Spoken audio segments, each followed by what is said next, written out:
to episode 418 of The Law Entrepreneur.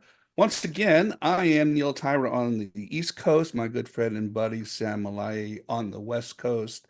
Has it cooled Dude, off there, Sam? I heard it was pretty darn hot there for a couple yeah, weeks. we're back to normal. We're back to normal. But Neil, for those that are watching on YouTube right now, you're looking good. It's gonna give you It's the lighting. no, but you gotta feel good to look good to be good. Thank So you. uh Thank you. let's have Started something new this for the last couple weeks, intermittent fasting. So maybe that's it. that is it. I also practice it. I've been doing it for a couple of years. It gives you energy. It doesn't bug you down. So it's great. Uh, So we have an amazing I, episode today, Neil. Pleasantly surprised, and so I'm happy to be here today because I know we're going to talk about something that I particularly am fond of, and that's working less. Me too. Me too, Neil. Nobody likes working more, unless if you're a workaholic.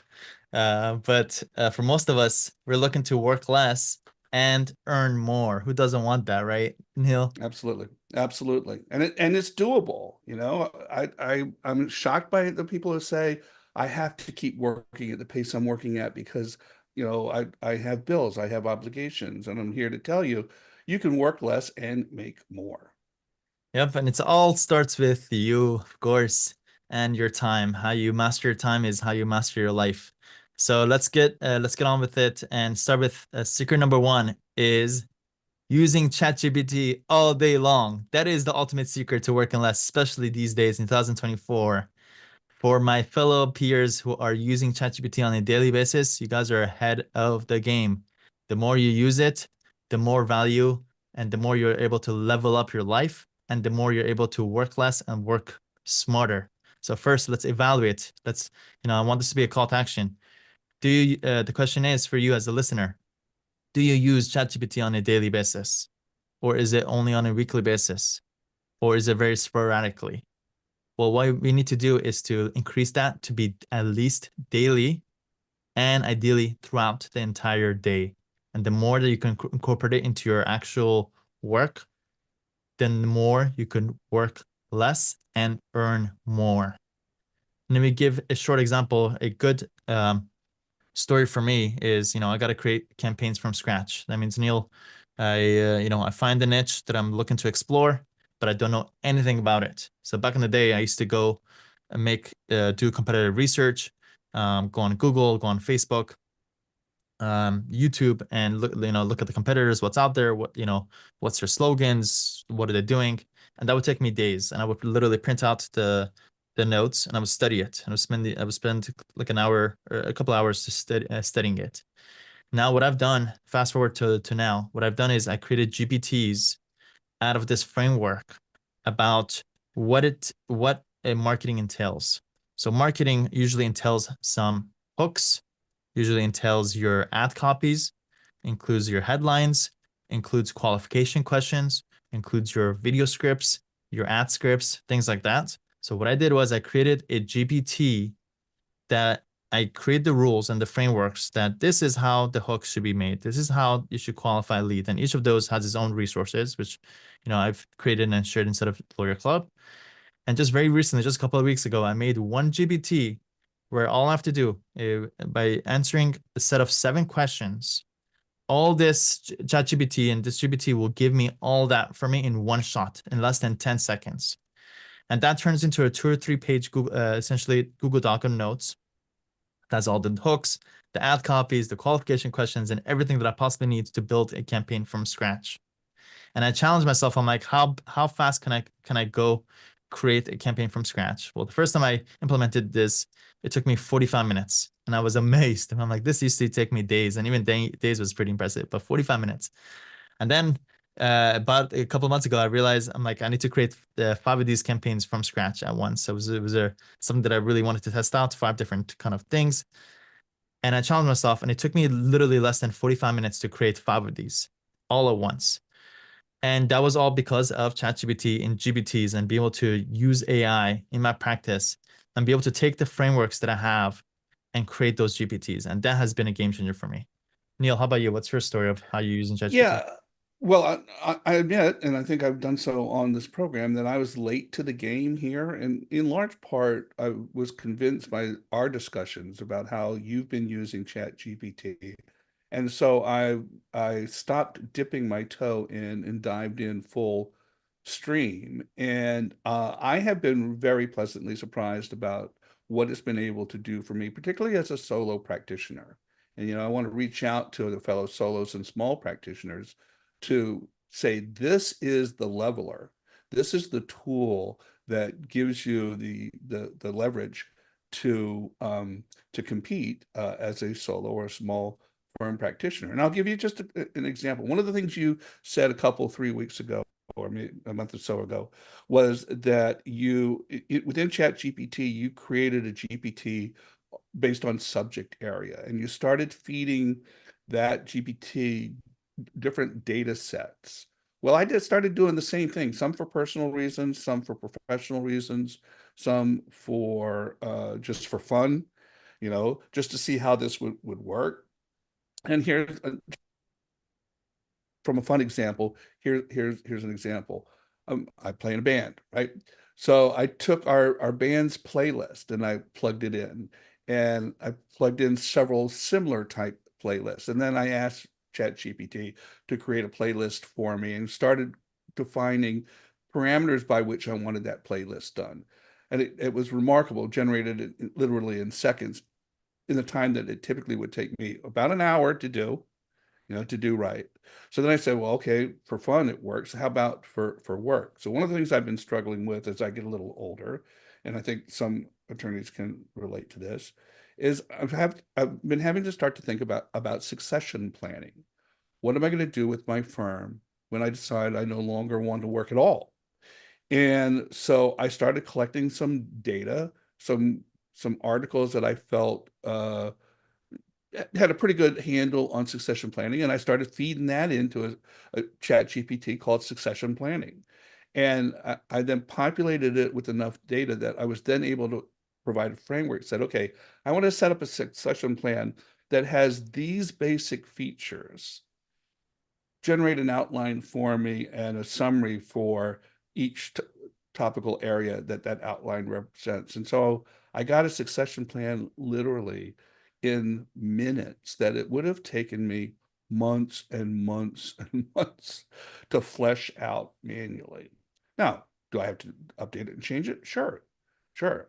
But that's just an example. I've started using Chat GPT to summarize the videos that I produce on a weekly basis. Because before posting them to YouTube, I was having to draft the description. And while I got to be pretty good at it, that's time I want to spend doing other things. So now I get the transcript, run the transcript through Chat GPT, summarize it, give me the three main bullet points, boom, populate the video description. You just every task that you do in your law firm is subject to improvement through the use of this tool. You just have to find a way to make it work for you. And a lot of people struggle, like, what, how do I use it? Well, Yeah. the easiest way to use it is to take copy and paste what you already know, drop it in, and ask it questions. That's it. That's as simple as that. And that kind of also gets them the needle moving forward. So if you're ever stuck, a lot of just throw it in, throw it in. Even if you don't know what questions to ask, throw it in and say, what questions should I be asking? And that will give you the Yeah. questions to ask. And then you get those questions and then you ask those questions. For me, Neil, the last couple months, I figured out the ultimate kind of recipe or equation for using ChatGPT. It's this: take a winning formula or framework, which is basically like an example or something like a perfect example that you have, and combine that with your own data to give it the new AI-enabled answer. Okay? Winning formula plus your own data equals magic. That's the ultimate recipe for success for using ChatGPT. Think about that. Again, what that means for you in your work environment: winning formula, your own data equals magic. Also have in mind that data is the fuel for AI. So it's very important to create your own data points, your own frameworks. So Neil, you shared that you have your own framework for thing that you do for your clients. That's perfect. That's a recipe. Well, you take that and you go into the GPT. If you go to chatgpt.com/GPTs, literally GPTs, and you'll be able to go, if you're on the pro plan of OpenAI, which I highly encourage, and you'll be able to create your own GPT. And you are able to create your own custom, kind of like an app of using your Yeah. own framework, and throw that in there and say at the end, say, ask me a couple of questions to help me personalize this response to help me achieve this goal. Okay. And you create that ChatGPT and then you test it out. And when you give it that framework, which is basically your own framework plus instructions that to ask me a set of questions to help me personalize to achieve this goal, then you're able to use this custom GPT for you to do the same, to solve the same problem over and over. And this is what we shared about GPTs. And I was the first one of literally the first day that GPT Store got released. I went and released 30 of these, Neil, and we've shared this instead of Lawyer Club. You know, when it comes to your marketing, virtual assistant job post generator, intake scripts for for your intakers, Facebook ad copywriters, email copywriters, hook generators, and so many that could list all these different things out. But that's the entire gist of it: is create your own custom GPTs or use one of ours, which we offer instead of Lawyer Club, to be able to work less. Yes, it's really a game changer. All right, so let's go to number 2. How to work less is by delegating to elevate. Delegate to elevate. That's the ultimate goal, because the more you're able to delegate, the more you're able to elevate yourself. Well, how do we do that? Well, first we need to identify what are those low value tasks that you're currently working on. And you really have to be critical. So you really have to evaluate, is what I'm doing worth my hourly rate? And everybody should know their hourly rate. The easy formula, I think, let me just quickly ask Google how many hours in a work year. The answer is 2080. So just take however much was um, your profits, basically, your law firm, divided by 2080. That will give you a very rough estimate of your hourly rate, essentially how much value you create or how much profit you create. Okay, should be somewhere hopefully between $200 to maybe hopefully a lot more than that. Then that means is have a rule of thumb is you should have a rule. Is this a $200 an hour task? If you're still doing a lot of these administrative stuff, you're losing money. You're straight up losing money. So identify those things. Also apply the Pareto principle to it. Ask yourself, is what I'm working on producing 80% of the results, the output that I want? And you're constantly looking for those 20% of tasks that's bringing 80% of your output. And I'm super critical about this, that literally 80-90% of things that I'm surrounded by, people try to pull me into those 80% tasks, and I just have to respectfully say no, ignore it, or create rules, which we'll be talking about. And I'm very critical about those things. Neil, what are some things that work for you when it comes to delegating? Well, first thing that I try and do is I try and listen to this guy, Sam Mollaei, because he's got a handle on this. And so again, a few episodes ago, he said, stop doing your own intakes, right? And I said, well, I can get that. Particularly if you have a high volume kind of practice, you can spend a lot of time doing intakes. I don't have a high volume practice, but it's high enough for me.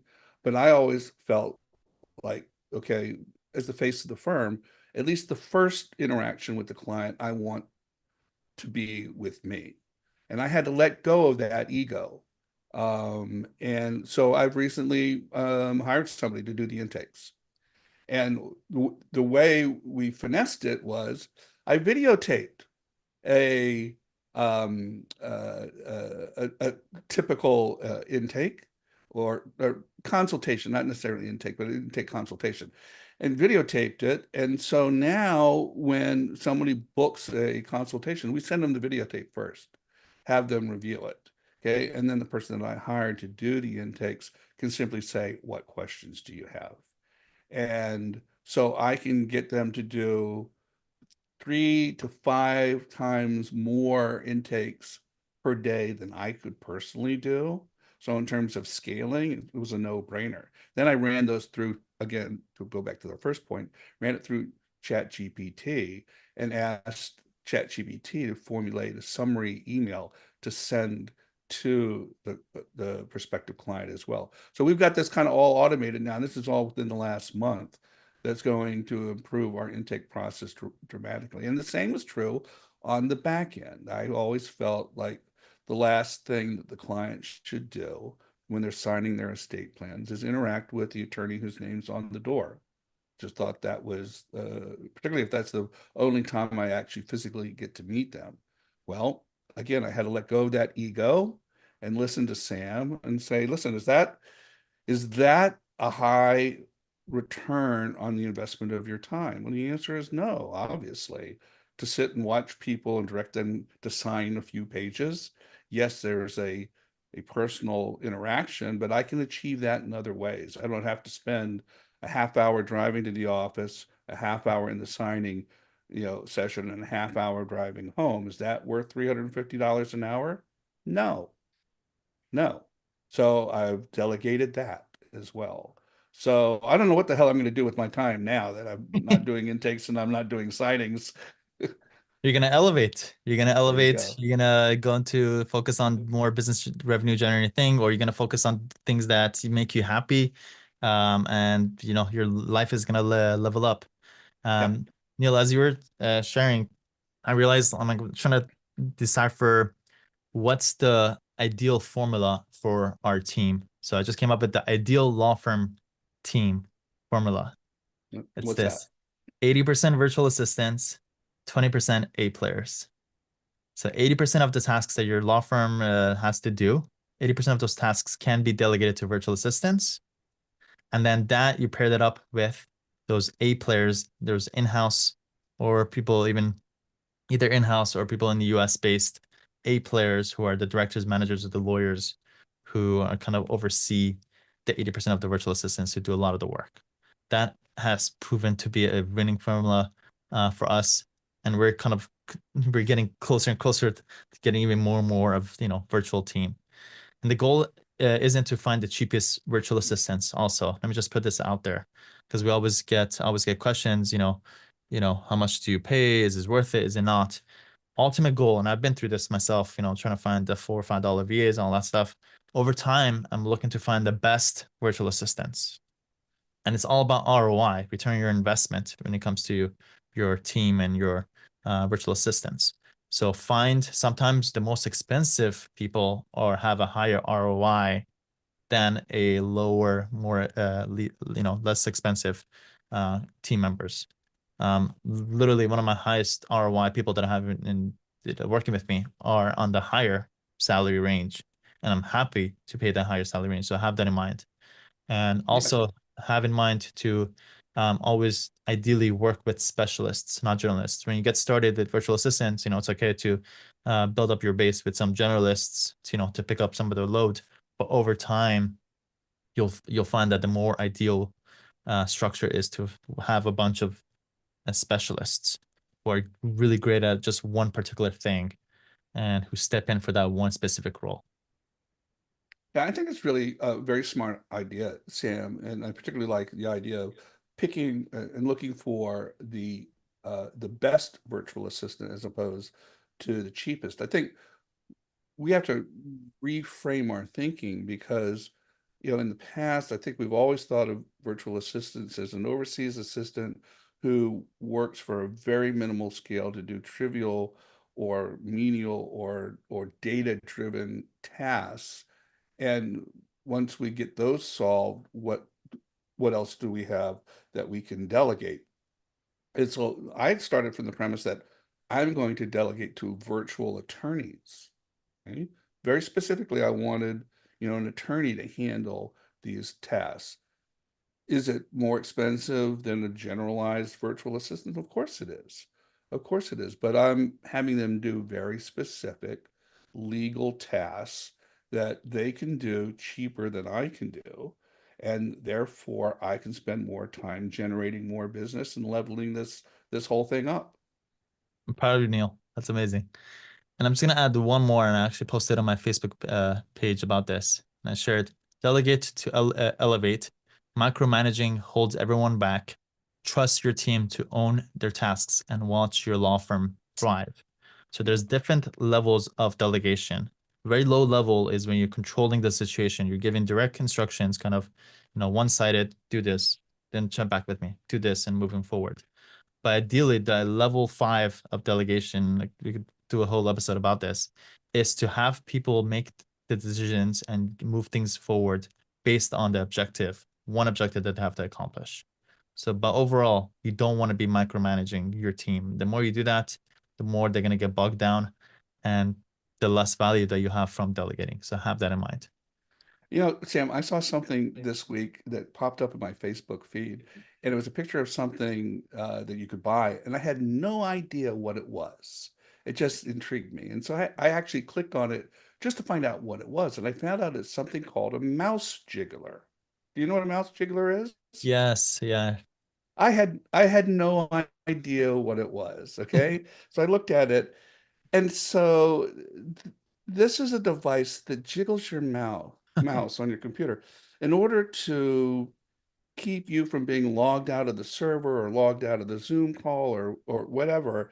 And I gather it's a way of convincing your employer that you're really there working when perhaps you're off running to get a sandwich. And I was thinking, if from the employer side, if you're worried about tracking your employees' keystrokes to make sure they're being productive or they're working when they say they're working, you've got a big problem. And if you're the employee who's trying to get over on your employer by using a mouse jiggler, I know I got a big kick out of it. I laughed. These days, Neil, I'm more concerned about the in-house employees or people that are US based, slacking off more than Yeah, offshore. I feel yeah, actually I've seen more of that happening. a mouse jiggler. I couldn't believe it. Mouse sticklers. All right, let's go to number three. Okay. Is the rule for working less is to create no rules. No rules. The question is for our listener, do you have your no rules? Well, I sure do. You don't mean to not have any rules. You mean rules that say no. Correct. So that's all about creating boundaries and being very clear what you shouldn't do, because a lot of times what you shouldn't do is a lot more important than what you should do.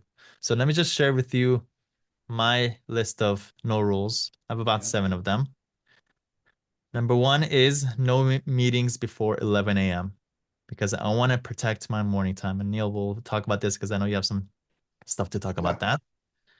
Number two is no meetings after 5 p.m. because after 5 p.m. it's family time for me. And I'm gonna put my phone away and be in the moment and play with my 2 little cute girls. Number three is no meetings on, ideally, no meetings on Tuesdays and Thursdays. There's like set days that I don't want to be bogged down with those kinds of things. Um, uh, so yeah. Number four is no checking emails first thing in the morning. That's the last thing I'm gonna do. I don't want to start off the day being reactionary. I leave that usually scheduled out later, much later in the day, and I don't make emails a big focus part of my work. That may not be the case for most people, but for some people, that might be a smart thing to do. Number five, no notifications on during work hours. This is really important for me. iPhone has an amazing feature called the focus mode. When Apple released this update, I loved it and I started sharing it inside of our community. It's a little setting that allows you to automatically schedule to say, hey, between 8 a.m. and 5 p.m., I don't want to receive any notifications. I don't want to receive any app notifications. I don't want to receive any text notifications or whatever rules you want to create for yourself. So for me, I create exceptions out of my texts. So maybe I want to receive texts from my wife or from my COO or maybe from my mother-in-law who needs to get in contact with me. I create those exceptions and also create some exceptions for specific apps, maybe for my bank, from Google, kind of security based or financial based kind of apps. But for everything else, social media and everything, all other garbage, I don't want to receive any notifications. And only when I go on my phone and I click on the actual app is when I see the notifications. But I don't want to be distracted throughout the day for those things. Number 6, no calls during lunch hours. If I'm eating, doesn't matter who it is, I'm not picking it up. Number 7 is not taking on calls without an agenda. Neil, whenever I receive a text, hey Sam, I need to talk to you. I always send a text back or audio message. Uh, sure, if you can please let me know what we're going to be talking about. And a lot of times, the context will just allows me to quickly reply back or send an audio message back without me needing to get on the phone to be able to, do that. So those are my rules. Neil, what are some of your rules? Yeah, I've had a couple of rules that I ended up breaking that I've had to re-implement, and so it proves the importance of them. I'm one of those people that allow potential clients to schedule their own consultations, and we were talking about consultations before, but I use Schedule Once, but you can use Calendly or other types of scheduling programs. The problem with that, or the challenge, and it's completely manageable, is to make sure you block out times that you're willing to take those meetings. And for me, it was never on a Monday, never on a Friday, nothing after 5 o'clock, and nothing before 10 a.m. So that's really Tuesday, Wednesday, and Thursday from 10 to 5 o'clock. I got away from that and started taking things on Friday, and pretty soon I found I couldn't leave go where I needed to go for the weekend or do what I needed to do because I booked myself or allowed myself to be booked. So I've had to re-implement that one. So that's one. I've turned off all notifications during the day, all of them. And with the exception, as you said, of my family can get through. But other than that, I've turned off all notifications and I've gotten way better at managing my email time. And part of the challenge with being always accessible, and that's a feature for my law firm, that I can always have the tools that I need to manage and run my law firm. The flip side of that is I'm always capable of being interrupted by outside influences. So you have to manage that to make sure that you have these rules of no, as you say, to guide your productivity. And I really want to hear people's no rules. I know some of us are watching us on YouTube or going to be watching this on YouTube later. Please share in the comment what are some of your no rules, some things that you try to hold yourself accountable to, and then you want other people to follow through. And try to create your rules before other people create your rules for you. Yeah, one of Uh, the ones yeah. that I've had challenge with is, clients who can only meet after hours. Okay. I'm not willing to do that. So am I willing to give up that client? No, we're gonna have to work some other arrangement out, and that's what we've done. So, but that's my no rule. I'm not gonna meet after hours.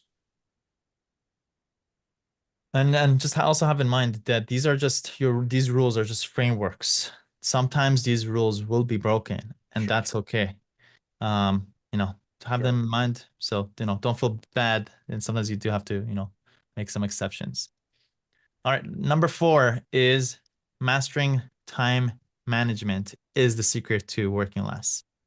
And that's being really structured with your time, with a couple of productivity tools that we'll share with you to make sure that you're very clear on what has to be accomplished, but also what has to get prioritized throughout the day.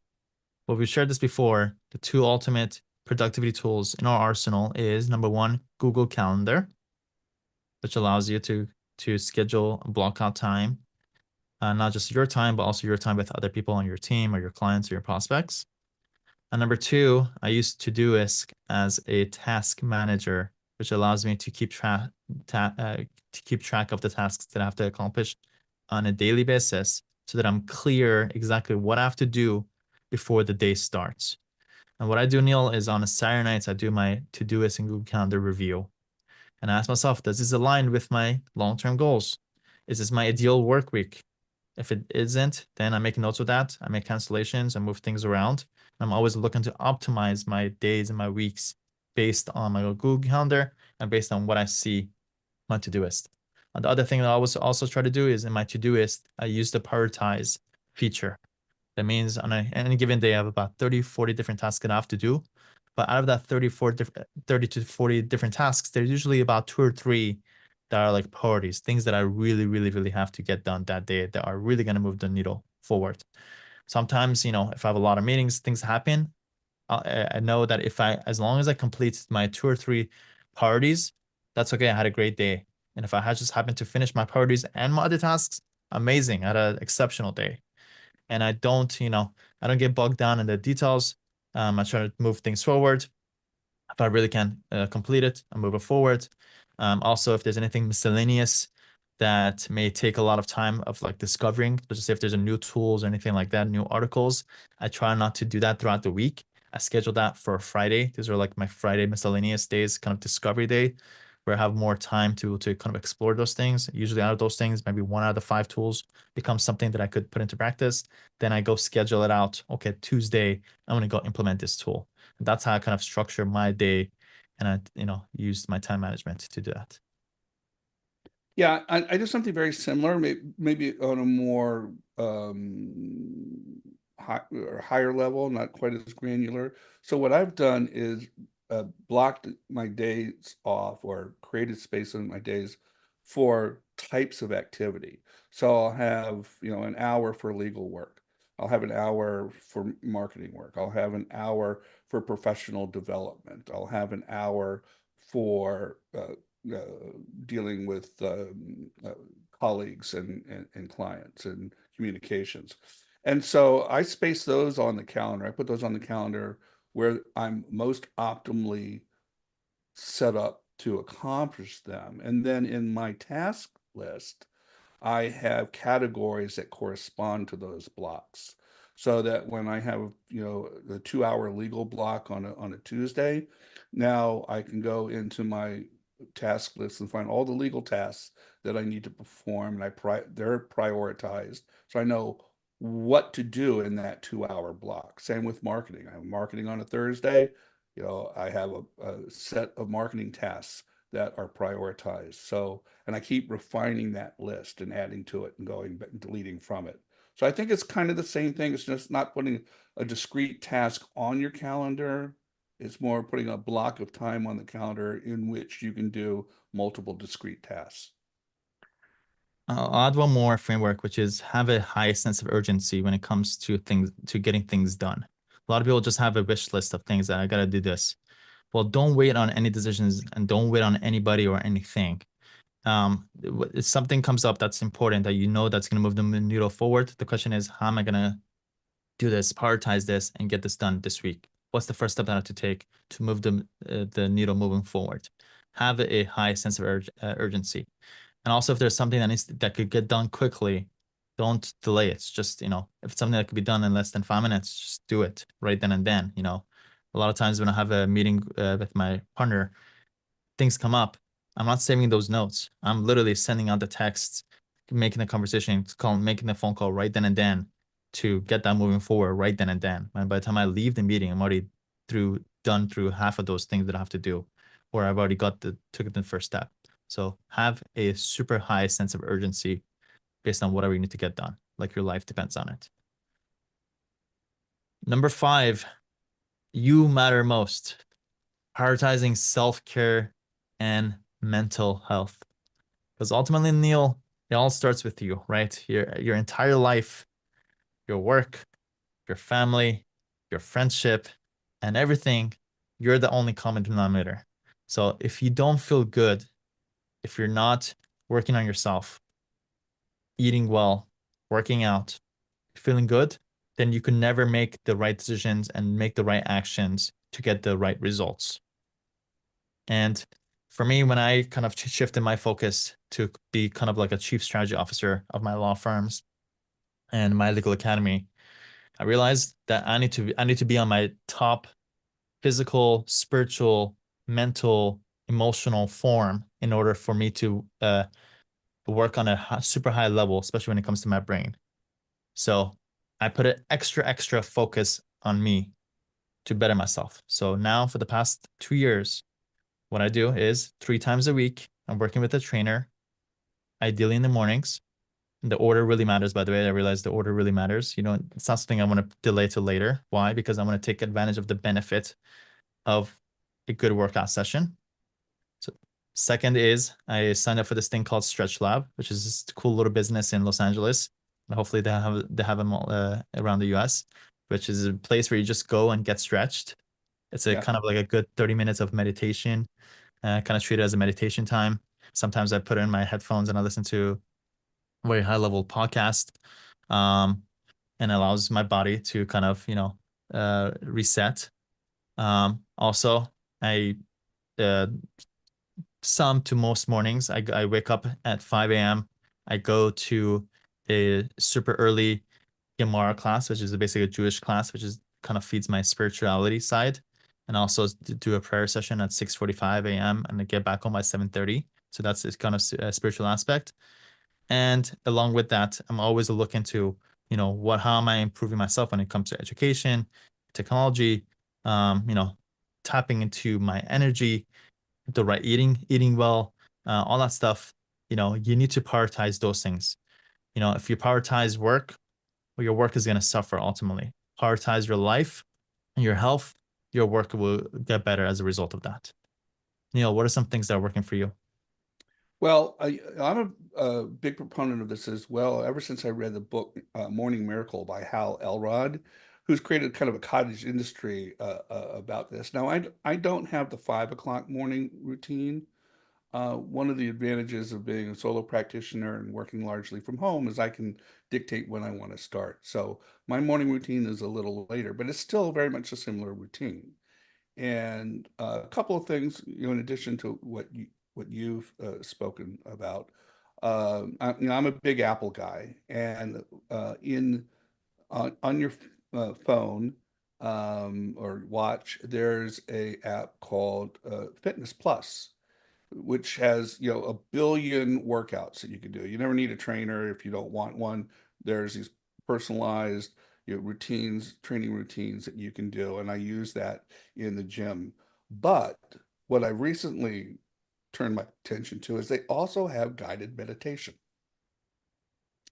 And I keep going on and off with meditation, and I kind of recently have rededicated myself to that, and I've been using the guided meditations in Apple Fitness, and they are remarkably well suited for what I'm looking for. So I really like that. The other thing that I've been wanting to do is I want to spend more time reading, but time is important, commodity. I don't have 2 or 3 hours to spend reading um, every day. I know friends of mine are reading, 60, 70 books a year. So I came across this platform called Short Form, which basically summarizes a book, gives you an entire book in about a half hour.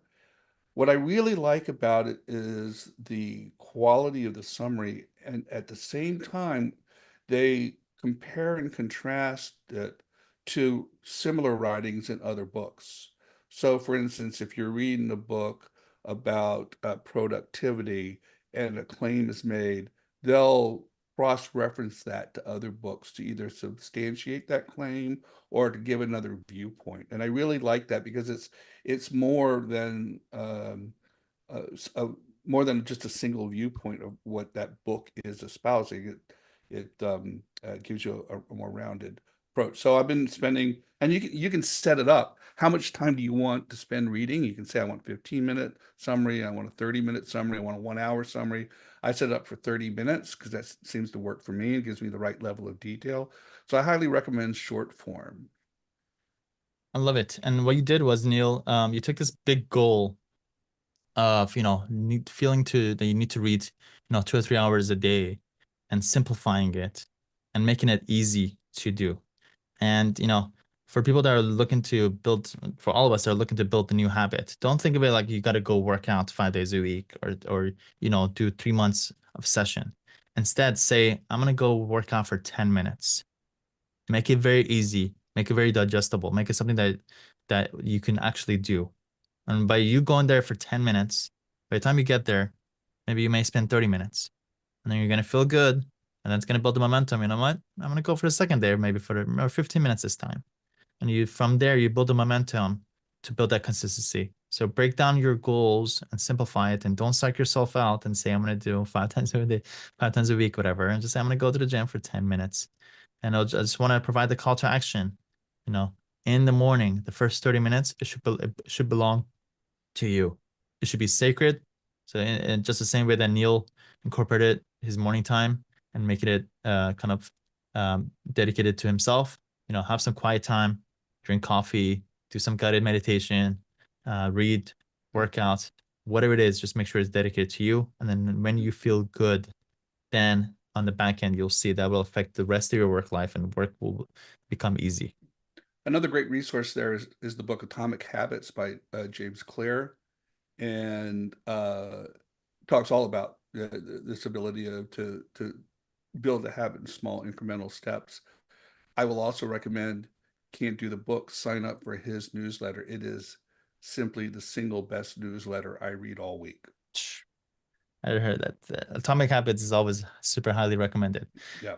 Yeah. Neil, so Read let's the newsletter. need the newsletter if not. Nice. All right, so let's do a recap. This might have been Sure. one of the best episodes we've done. Is the recipes to working less and earning more is number one, use ChatGPT all day long. The more you do, the more you're able to work less. Number two, delegate to elevate, delegate more, and build your ultimate dream team, which is 80% virtual assistants and 20% A players. Number three is come up with a list of no rules. No, really, go do it. Go pull out your Apple Note or whatever phone you're on and start writing out your no rules. Number four, master your time. Before the week starts, look at your schedule and ask yourself, is this my ideal week? If not, make some cancellations. If not, move things around. If not, add some things. And number five, you matter most. Prioritize your day and start with you, because if when you feel good, then the rest of your life will follow that. Amazing. Yep. All right, we have an interesting next episode, so make sure to tune in, and we'll see you next time. Thanks so much.